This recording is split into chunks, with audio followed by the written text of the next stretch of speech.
பின்னர் 6 மாதம் கழித்து ஜனகருடைய மனைவி ஸ்நயனி கருவுற்று வேறு ஒரு பெண் குழந்தையை பெற்றாள். அப்பெண்ணுக்கு ஊர்மிளை என்று பெயர் சூட்டினார்கள். ஜனகருடைய தம்பிக்கு மாண்டவி, ஸ்ருதகீர்த்தி என்று 2 பெண்கள் பிறந்தார்கள். ஒரு நாள் இந்த 4 பெண் குழந்தைகளும் அரண்மனையில் பந்து விளையாடி கொண்டிருந்தார்கள். சீதாதேவி வீசிய பந்து ஜனகர் பூஜை செய்து கொண்டிருந்த சிவன் வில்லின் அடியில் சிக்கிக்கொண்டது. சீதை, ஊர்மிளை பந்தை எடுத்து போடு என்றாள். ஊர்மிளை, அக்கா, பந்து சிவதனுசின் கீழே அகப்பட்டு கொண்டது.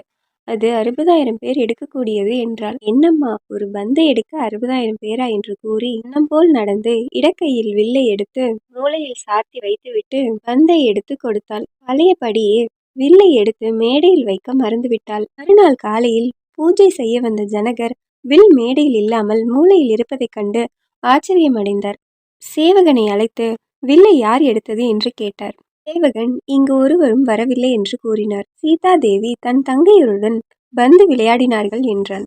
ஜனகர் சீதையை அழைத்து வில்லை யார் எடுத்தது என்று கேட்டார். அப்பா, நான் தான் எடுத்து வைத்தேன், நீ மன்னித்து விடுங்கள் என்று கூறி வில்லை இடக்கையால் எடுத்து மேடையில் வைத்து விட்டாள். இந்த நிகழ்ச்சி ஜனகருக்கு ஆச்சரியத்தை அளித்தது. 60,000 பேர் எடுக்க வேண்டிய வில்லை இந்த 5 வயது பெண் அனாசமாக இடக்கையால் எடுத்து வைத்ததே, இந்த பெண்ணை யாருக்கு திருமணம் செய்து கொடுப்பது என்று சிந்தித்தார். வில்லை வளைத்தவனுக்கே பெண்ணை தருவதாக பிரகடனம் செய்தார். பலர் வந்து வளைக்காமல் தோல்வி அடைந்தார்கள். அப்போது சீதைக்கு 12 வயது.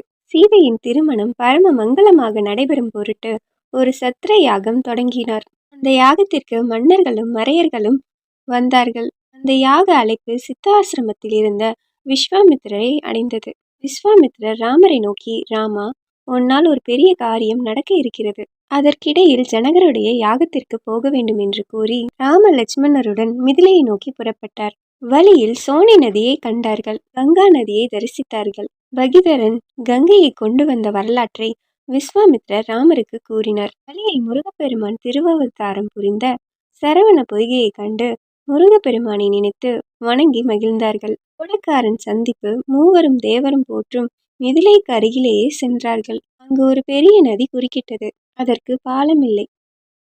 நதியை கடக்க வழி என்ன என்று சிந்தித்துக் கொண்டிருந்த பொழுது கரிய நிறத்துடன் ஒருவன் வந்து வணங்கி நின்றான். நீ யாரப்பா, உனக்கு என்ன பேரப்பா என்று கேட்டார்கள். அவன், நான் வீரப்பன் என்றான். அக்கரைக்கு போக வேண்டும், ஓடம் கிடைக்குமா? நான் ஓடக்காரன், மீன்காரன் மனவில் வந்தவன். நான் பரம்பரையாக ஓடம் செலுத்துபவன். இப்போது ஓடம் தயாராக இருக்கிறதா? எத்தனை பேர் ஏறலாம்? 60 பேர் ஏறலாம். நீங்கள் மூவர் தான் வந்திருக்கிறீர்கள். அப்பா, இன்னும் 57 பேர் வரும் வரை நாங்கள் காத்திருக்க வேண்டுமா? நீங்கள் உலகத்தை காக்கும் தெய்வங்கள், உங்களை காக்க வைக்க மாட்டேன். உங்கள் மூவருக்கும் ஓடம் செலுத்துவேன்.